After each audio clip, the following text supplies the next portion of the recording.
डरपोक हैं, कहां से आएंगे? डरपोक हैं। प्रधानमंत्री जब बच्चों का आंदोलन चल रहा तो उसको प्रेस कॉन्फ्रेंस करनी चाहिए, मीडिया के सामने आना चाहिए। रील बना रहा है, वीडियो, उससे संदेश भेज रहा है। अरे प्रेस कॉन्फ्रेंस करो, बच्चों के बीच आओ। वहां विदेश में तो बड़े लंबे लंबे छोड़ के आते हो, लपेटनी मुश्किल हो जाती है, यहां पर भी छोड़ दो थोड़ी बहुत। कभी जनता के बीच में आकर जनता से बात तो करो। माना कि आप मोदी जी अपना घर परिवार छोड़ के बैठे हो, मन की बात करने के लिए आपके पास कोई नहीं है, लेकिन उस मन की बात को छोड़कर कभी जन की बात भी कर लो। जनता के बीच आकर जैसे अखिलेश यादव, राहुल गांधी और तमाम नेता प्रेस कॉन्फ्रेंस करते हैं, आप कभी आइए तो प्रेस कॉन्फ्रेंस करने। गोदी मीडिया से अलग हटकर कोई तो ईमानदार पत्रकार आपसे टकराएगा जो आपको करण थापा की तरह दोबारा पानी पिलवाएगा, ये याद रखिए। और ऐसे अब देश में हजारों लाखों पत्रकार हैं। जेएनजी के बारे में क्या कहेंगे? लोग कह रहे हैं कि सरकार जेएनजी से डर गई, बैकफुट पे आ गई। सरकार नौजवान से, किसान से, सबसे डरती है। सरकार तो देश के संविधान से भी डरती है, तभी तो संविधान में संशोधन करती फिरती है।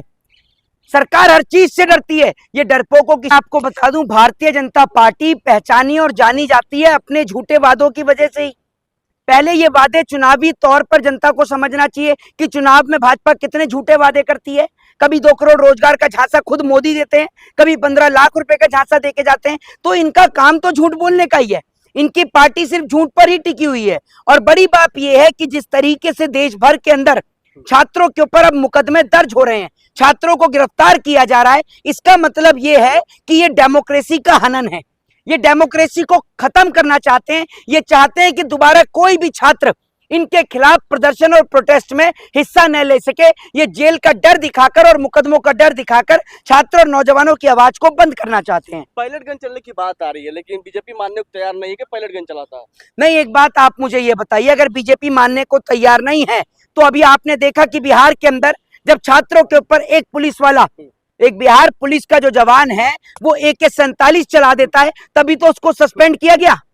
आप मुझे बताइए, तभी तो उसको सस्पेंड किया गया। दूसरी बात यह है कि सबसे बड़ी बात यह है कि जिस तरीके से छात्रों के ऊपर बेरहमी से सड़क पर गिरा गिराकर लाठी और डंडे मारे गए, महिलाओं के प्राइवेट पार्ट में पुलिस ने डंडे तक करे, लेकिन पुलिस के ऊपर कोई कार्रवाई नहीं हुई। लेकिन अगर नौजवानों ने कुछ थोड़े अपशब्दों का प्रयोग कर दिया तो नौजवानों के ऊपर मुकदमे दर्ज हो गए। मैं पूछना चाहता हूं कि वो भारतीय जनता पार्टी के अंधभक्त जिन्होंने प्रधानमंत्री से भी बड़े राष्ट्रपिता महात्मा गांधी को लेकर अपशब्दों का प्रयोग किया, क्या उनके ऊपर भी दिल्ली पुलिस NSA लगाएगी?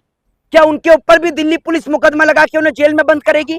जिस तरीके से आपने छात्रों को बंद किया और छात्रों के प्रोटेस्ट को खराब करने के लिए जो भाजपा के अंधभक्त वहां पहुंचे, क्या उनके ऊपर भी मुकदमा लगेगा? बताइए आप मुझे। वो तो लगातार अपशब्दों का प्रयोग करते हैं विपक्ष के नेताओं के खिलाफ। इसके जिम्मेदार कौन है? लाठीचार्ज हुआ, पायलट गन चला, आपको गृह मंत्री कौन है? गृह मंत्री, अगर गृह मंत्री इसका जिम्मेदार नहीं है और आप ये कहते हो कि भैया SDM DM से हम परमिशन लेकर ये काम होता है, तो फिर आप क्यों कहते हो कि अयोध्या के अंदर राम मंदिर के ऊपर जो गोली चलवाई थी वो मुलायम सिंह यादव ने चलवाई? फिर तो उसका जिम्मेदार सीधे तौर पर वो निपेंद्र मिश्रा है।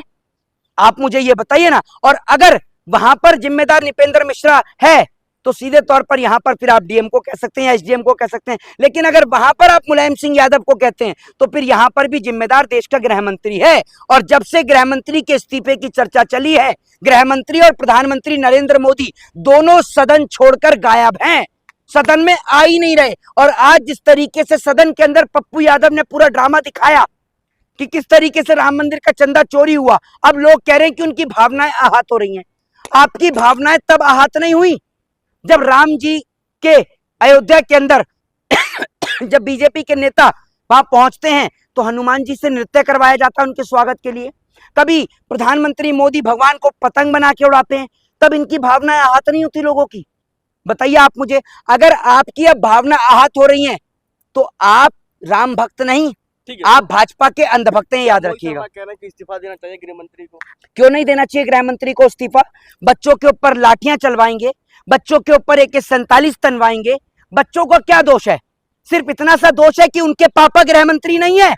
अगर इनके भी पापा गृह मंत्री होते तो जैसे अमित शाह का बेटा बिना क्रिकेट खेले BCCI से ICC में पहुंच गया, तो ये लोग भी ICC में पहुंच गए होते।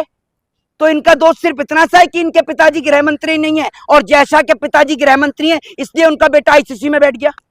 बताइए आप मुझे, कल को तो आप हमारे ऊपर भी मुकदमा ला के हमें भी जेल में डाल देंगे सिर्फ इस वजह से कि हमने गृह मंत्री के खिलाफ बोला। ठीक है, संबित पात्रा बीजेपी के नेता प्रेस कॉन्फ्रेंस करके कहते हैं कि कहीं भी पायलट गन चलाने वाली बात नहीं है, झूठ फैला रही है कांग्रेस और तमाम विपक्ष के लोग। सबसे बड़ा झूठा तो वो खुद ही है, उससे बड़ा कोई झूठा है जिसको ये नहीं पता कि ट्रिलियन में जीरो कितनी होती हैं। अब तो पता कर ले, जिसने तुझसे सवाल पूछा था वो भी भाजपा में आ गया, उससे ही पूछ ले अब कि ट्रिलियन में कितनी जीरो होती हैं। दूसरी बात ये कि इनसे बड़ा झूठा और बहरूपिया कौन है, ये वही संबित पात्रा है। नहीं नहीं अंजना जी एक मिनट, नहीं नहीं अंजना जी एक मिनट। अरे भैया, खुद पब्लिक ने देखा, जनता ने देखा कि आपने बिहार में बच्चों पे AK-47 तनवाई और AK-47 चलाने वाले को सिर्फ सस्पेंड। एक और जिस संजय दत्त ने AK-47 रखी उसने कई सालों तक जेल की सजा काटी और इनके बिहार जवान ने AK-47 से फायरिंग भी कर दी और खाली सस्पेंड किया। पहली बात, उसके पास AK-47 कहां से आई? AK-47 का एक अलग नियम होता है, अलग प्रावधान है भारतीय संविधान में। आपने AK-47 कैसे बच्चों के ऊपर फायर कर दी?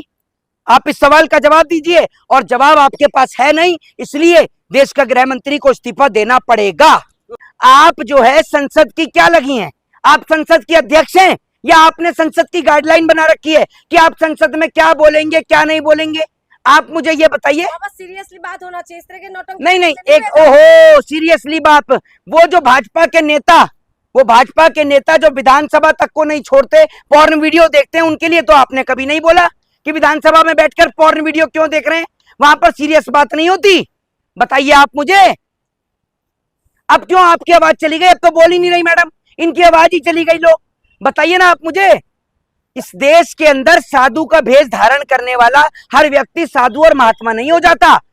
रावण ने तो एक बार साधु वस्त्र का प्रयोग किया था सीता हरण के लिए, लेकिन ये भाजपाई लोग कितनी बार जनता को ठगने के लिए इस भगवा वस्त्र का रूप धारण करेंगे? इस देश के अंदर असली साधु महात्मा जो हैं वो प्रेमानंद जी जैसे लोग हैं, जो किसी जाति, किसी धर्म और किसी मजहब को गलत नहीं कहते, सबको साथ लेकर चलते हैं। ये साधु के भेष में चोर और डकैत हैं ये लोग। तो लोगों के आस्था के साथ खेलेंगे आप लोग? है आस्था के साथ खेलेंगे? लोगों की आस्था को तब चोट नहीं पहुंचती जब राम मंदिर का चंदा चोरी हो जाता है, तब तो आपकी भी आस्था को ठेस नहीं पहुंचती, ये भी गूंगी हो जाती, इनकी आवाज नहीं निकलती। जब भाजपा के नेता पतंग बना के भगवान को उड़ाते हैं तब भी इनकी आस्था को ठेस नहीं पहुंचती। तो आप लोग लगातार जो है, यानी कि विपक्ष जो भी करेगा आप लोग साथ दे देते हैं, और जब पक्ष कोई भी जनता पार्टी कुछ भी करेंगे तो आप लोग विरोध में खड़े हो जाते हैं। तो इसका मतलब ये है कि ये पत्रकार नहीं है, भारतीय जनता पार्टी की पत्रकार हैं। आप यही कहना चाहती हैं ना? तो अगर कोई भी इनके मोदी जी के खिलाफ जाएगा तो इनको तकलीफ होती है, आप यही कह रही हैं? यही कहना चाहती हैं? फिर क्या कह रही हैं? नौटंकी करने की क्या जरूरत है? कौन सी नौटंकी? अब एक बात मुझे बताइए, वो नौटंकी नहीं होती थी जब आप बैलगाड़ी लेकर संसद में घुसते थे? वो नौटंकी नहीं थी। वो क्या था? वो क्या था? वो नौटंकी नहीं थी तो वो क्या था? बताइए चलिए। विरोध विरोध। तो ये क्या है? ये नौटंकी है? ये नौटंकी है। ये भाजपा की मैडम है और इनको इतनी तकलीफ हो रही है कि इनके कोई डैडी के खिलाफ बोल दे, माफ कीजिएगा डैडी नहीं, नरेंद्र मोदी जी के खिलाफ कोई बोल दे तो। दूसरी बात ये, आपके प्रधानमंत्री गायब कहाँ है? कहाँ है अमित शाह? कहाँ है गृह मंत्री मोदी? प्रधानमंत्री मोदी कहाँ गायब है? बताइए ना, सदन से ही गायब है, इनका आता पता ही नहीं है, सदन से भाग खड़े हुए हैं। जब से बच्चों के ऊपर AK-47 तनवाई है, लापता हो गए, कहाँ चले गए बता दीजिए। वो बिजी है, काम कर रहे हैं, देश हित में के काम कर रहे हैं। वो किसी मिल में मजदूरी पर लगे हुए हैं क्या? हैं? बताइए ना आप मुझे, कहाँ काम कर रहे हैं जो दिखाई नहीं दे रहे? जो आदमी, दो लोग बैठकर उतरे एक साथ, नरेंद्र मोदी और JP नड्डा, दोनों गाड़ी से उतरे, लेकिन मोदी जी को रील बनाने का इतना शौक है कि रील बनाने के चक्कर में JP नड्डा को बाहर बुलवा के गुलाब पकड़ रहे हैं। ये समझिए, इतना रील बनाने का शौक है तो मोदी जी रील बनाने के लिए विदेश गए हुए हैं क्या अमित शाह जी को लेकर? तो कंगना रनावत का बयान आपने सुना होगा, बयान के बारे में क्या कहेंगे? किसका? कंगना के। कंगना रनावत? कंगना रनावत की खुद की फिल्में इतनी अश्लील हैं कि आप अपने परिवार के साथ बैठकर नहीं देख सकते। और दूसरी बात ये कि मेरा एक सवाल दिल्ली पुलिस से है कि दिल्ली पुलिस इस सवाल का जवाब दे कि अगर किसी ने प्रधानमंत्री के खिलाफ गलत शब्दों का प्रयोग कर दिया तो आपने उसको अरेस्ट कर लिया, लेकिन आप ही की सांसद जो खड़े होकर देश के नौजवानों के लिए गलत शब्दों का प्रयोग कर रही हैं, उनको जेल नहीं भेजेंगे, उनके ऊपर मुकदमा नहीं डालेंगे। मतलब एक सांसद बच्चों को कुछ भी कह सकता है? गाली थोड़ी ना दिया है कंगना ने, गाली थोड़ी ना दिया है? है। तो एक बात मुझे बताइए, अगर ये गाली नहीं है तो हम किसी भी नेता को गटर छाप बोल सकते हैं? बताइए आप मुझे, गटर छाप बोल सकते हैं किसी नेता को अगर ये गाली नहीं है तो? आप बताइए, बोल प्रधान जी सकती ने हैं? बोला है। भाजपा की, आप जिस भाजपा की गुलामी कर रही हैं उस भाजपा के नेताओं को गटर छाप बोल सकती हैं? वैसे बोल सकते हैं, ये बात तो कोई गलत नहीं है, गलत भी कुछ नहीं है, बोल सकते हैं, बिल्कुल बोल सकते हैं। इनमें दिमाग तो देख लो कितने ज्यादा हाई वोल्टेज के हैं, इनको तो बोल सकते हैं, बिल्कुल बोल सकते हैं ना मैडम? बोल सकते हैं? नहीं नहीं नहीं बोल सकते, बिल्कुल नहीं बोल सकते। जब तक इन जैसे भाजपा के प्रवक्ता खड़े हैं बिल्कुल नहीं बोल सकते। समझ रही हैं? ये इतना इन पे ज्ञान है, सुबह व्हाट्सएप यूनिवर्सिटी पे आ जाता है मैडम के पास में, वही ये काम करती हैं, वही ज्ञान जनता को बांटती हैं। तो क्या लगता है कंगना रनावत का इस तरीके के बयान जो दिया है और उसके बाद वो कह रहे हैं मीडिया तोड़ मरोड़ के दिखा रहे हैं, तो ये तो आप बता दीजिए ना, आपने बताया नहीं होगा कि मैं तो भाजपा के ही प्रवक्ता हूँ, भाजपा की मीडिया हूँ, आपने बताया नहीं होगा ना। आप बता देती तो थोड़ी बोलती वो, और आपको नहीं बोला है उन्होंने सच्चे पत्रकार को बोला है। जैसे आपके अलावा यहाँ 3 पत्रकार और खड़े हैं, उनके